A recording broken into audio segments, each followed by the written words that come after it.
We've all got the same problem, right? Whether it's at work, in our community, or hey, even just trying to plan out the week. There's just way too much to do and never enough time or money or energy to get it all done. So the big question is, how do you decide what really matters? Oh yeah, we've all been there, staring at a dozen amazing ideas, but you've only got the budget for one. That feeling of being pulled in a million directions at once? That is exactly why you need a system.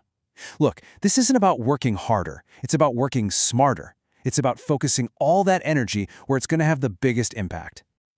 And that brings us to the core idea here, prioritization. The key phrase to lock onto is structured process. See, real prioritization isn't just about making a gut call, and it's definitely not about just going with whoever shouts the loudest in a meeting. No, it's a deliberate, thoughtful method for creating clarity and getting everyone on the same page. That way, you can aim your limited resources, your time, your money, right where they're going to matter the most. All right, let's open up our toolkit. First up, we've got what I call the People-Powered Plan. Now, its official fancy name is Nominal Group Planning, and it is a fantastic way to tap into the collective brainpower of your whole team. So what's so great about this one? Well, its real genius is in how it mixes individual brainstorming with group decision-making. It's absolutely perfect for those really tricky, complex problems where one person just can't see the whole picture. You need everyone's unique point of view. And as a bonus, it builds buy-ins from the get-go because everyone has a voice. So here's how it works. First, step 1, everyone gets quiet and just brainstorms on their own. No talking. Then, step 2, you go around the room, round-robin style, and everyone shares one idea at a time until they're all up on a board. And the key is, still no discussion. Next, you just clarify the ideas to make sure everyone understands what they mean. After that, it's time to rank the choices, usually with a private vote. And finally, you all discuss the results of that vote and lock in your decision. It's democratic, it's super structured, and you know what? It really, really works.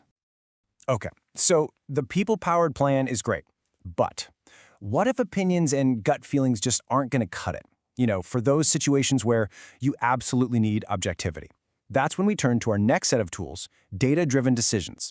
This is all about bringing numbers into the mix to find some serious clarity. And when it comes to data, you've got two main flavors to choose from. First, there's the simplex method. This one's all about using questionnaires. You basically create a standard set of questions to score each option, which makes the ranking part pretty quick. Then you've got the criteria weighting method.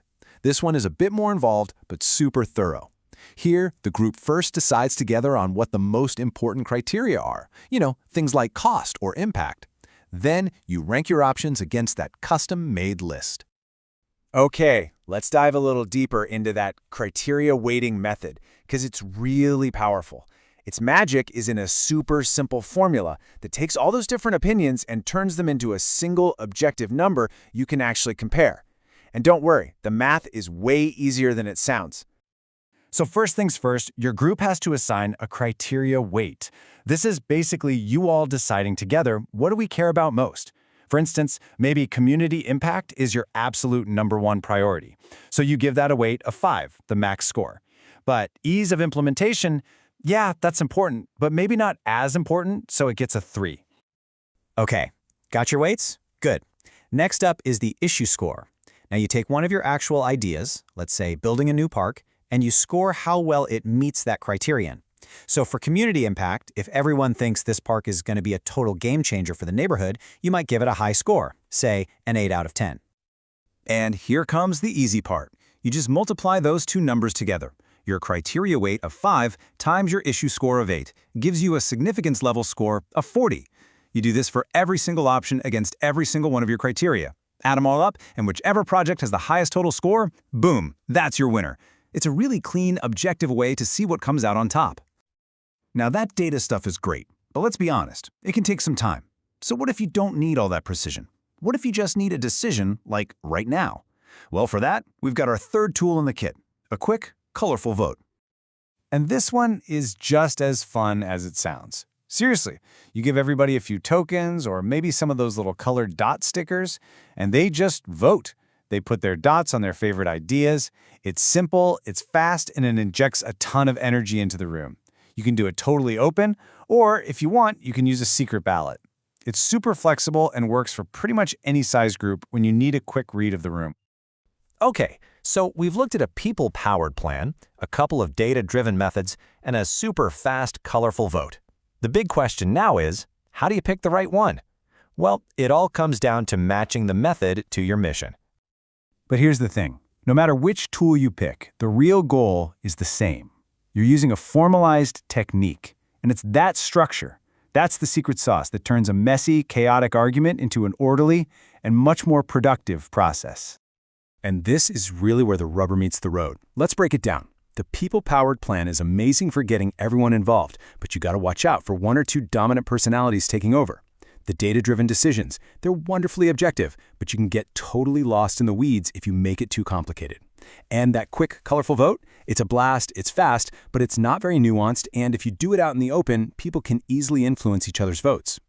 So, at the end of the day, there is no single best method. There just isn't. The right tool is the one that fits your group, your goals, and the kind of info you're working with. So ask yourself, what are we trying to achieve here? Are we looking for deep, democratic consensus? Do we need cold, hard, objective proof? Or do we just need to make a good enough call fast and move on? Your answer to that question will point you straight to the right tool for the job. Look, by bringing just a little bit of structure into how you make decisions, you can literally turn chaos into clarity. You can focus your team's precious energy on the stuff that's actually going to make a difference. So now you've got the tools. The only question left is, what are you going to prioritize first?